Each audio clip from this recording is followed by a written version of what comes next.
Bonjour, je m'appelle Gad Ducal et voici Bastien Rasi. Nous vous souhaitons le bienvenu dans l'univers biomédical. Nous sommes tous deux étudiants au sein de l'Université de Lorient en licence professionnelle ingénierie et maintenance biomédicale. Dans le cadre de notre projet d'études, nous avons à réaliser une vidéo permettant de voir ce qu'est le métier de technicien en maintenance biomédicale. Nous voici maintenant au sein d'un atelier biomédical. Mais tout d'abord, qu'est-ce qu'un technicien biomédical, Gareth? Un technicien biomédical fait partie de la famille des ingénieries et maintenance technique. Tout à fait. Son métier consiste à installer, maintenir, effectuer des contrôles de qualité et assurer la traçabilité des interventions concernant les dispositifs ou équipements biomédicaux dont il a la charge. Bien sûr. Il peut aussi réaliser des cahiers des charges de façon à procéder à un appel d'offres lorsqu'on prévoit d'acheter de nouveaux matériels. Oui.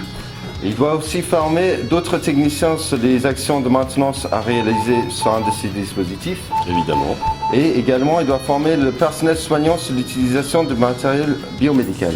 C'est pas sorcier. Enfin, il doit aussi participer à la gestion des risques et au suivi des dossiers de matériel vigilance. Voilà.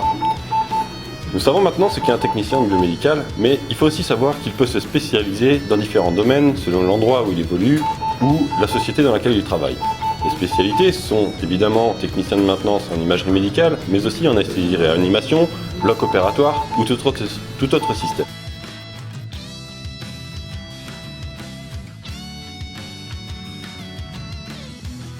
Le métier de technicien de maintenance biomédicale peut être divisé en 3 secteurs d'activité. Technicien en société, technicien en clinique ou technicien en centre hospitalier. Dans un premier temps, le métier de technicien en société. Tous ces techniciens sont spécialisés dans certains domaines, que ce soit l'imagerie, le laser, l'anesthésie-réanimation ou tout autre. Leur travail consiste à réaliser l'installation et la mise en service de dispositifs médicaux.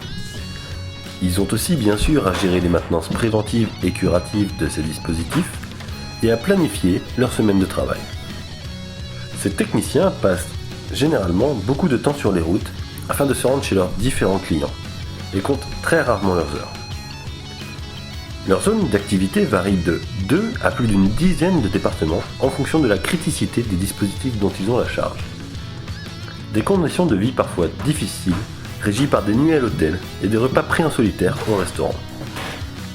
En début de carrière, les salaires sont aux alentours de 2100 € bruts par mois, plus véhicules et téléphones de fonction. Bonjour. Bonjour.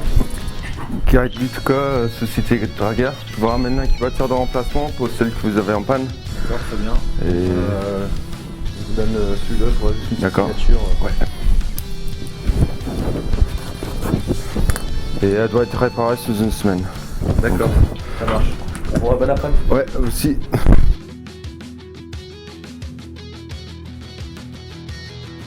Dans un second temps, nous pouvons rassembler les techniciens en centre hospitalier et en clinique, qui ont des activités quasiment identiques. Cependant, il faut noter que les techniciens en clinique ont plus souvent de la paperasse à réaliser et ont davantage de responsabilités que les techniciens en centre hospitalier.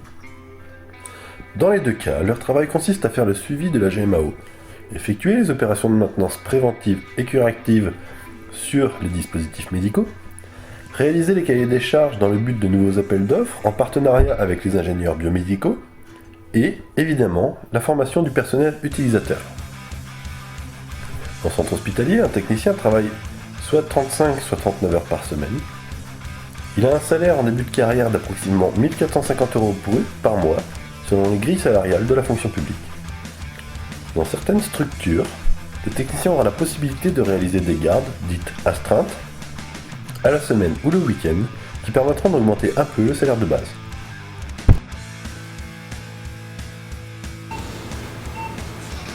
Allez, monsieur Dupont, maintenant on vous endort. Bon, bah c'est bon, tu vas pouvoir y aller. Ok. Bon, attends, j'ai pas de gaz, Allez, je vais repasser en manuel. J'ai pas de gaz, bon, bah écoute, tu vas attendre un peu. Oui, bonjour, c'est François, l'infirmier anesthésiste en salle 4. J'ai un ennui là, ma machine, j'ai plus de gaz. Donc, je suis tout seul en salle, le médecin est en train de faire une autre induction à côté. Il est occupé, est-ce qu'il y en a un qui peut monter pour voir d'où vient la fuite? Parce que là j'ai vraiment pas le temps de m'occuper, je suis obligé de ventiler le patient à l'avance. Merci, à tout de suite. C'est pas trop de problème. On t'a appelé, oui. Parce que moi, je suis en train de le ventiler à la main, la machine ne marche plus, elle a passé son test ce matin impeccable. Donc vas-y, trouve-moi d'où ça vient. Jette un œil sur le canister parce que je me demande s'il y a quoi de regardez. Dernier tiroir. Le canister, il y a une fissure, donc je vais changer. Ça marche. Allez, on se dépêche, s'il vous plaît. Oui, bah tu vas arrêter de nous mettre la pression, s'il te plaît. Vas-y, relance la machine. Bah écoute, tu vois, Nickel. nickel. Et Alors, retrouve tout à l'heure, le vous avez couleur, encore un impeccable. problème.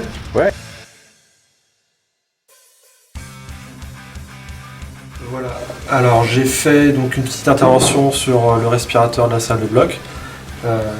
Du coup il va falloir que je précise l'activité que j'ai réalisée. Donc pour ça j'ai une GMAO, gestion de maintenance assistée par ordinateur. Donc dessus je vais rentrer tout ce que j'ai fait, toutes les pièces que j'ai utilisées et tout ce que je prévois de faire. Donc ça il va falloir que je le précise pour qu'on puisse suivre mon activité. Donc là je vais aller simplement sur D'après le décret de 2003 sur les obligations de maintenance, tout dispositif médical doit être soumis à un contrôle qualité afin de vérifier s'il répond aux exigences constructeurs.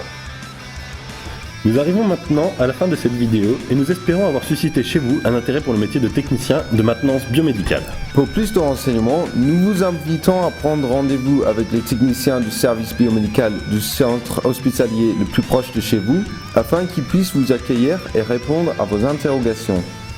Si ce métier vous intéresse, on vous conseille de vous rendre dans un des centres de formation pour y récupérer des renseignements.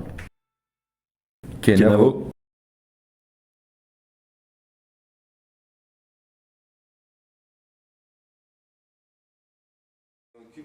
De former les gens utilisateurs.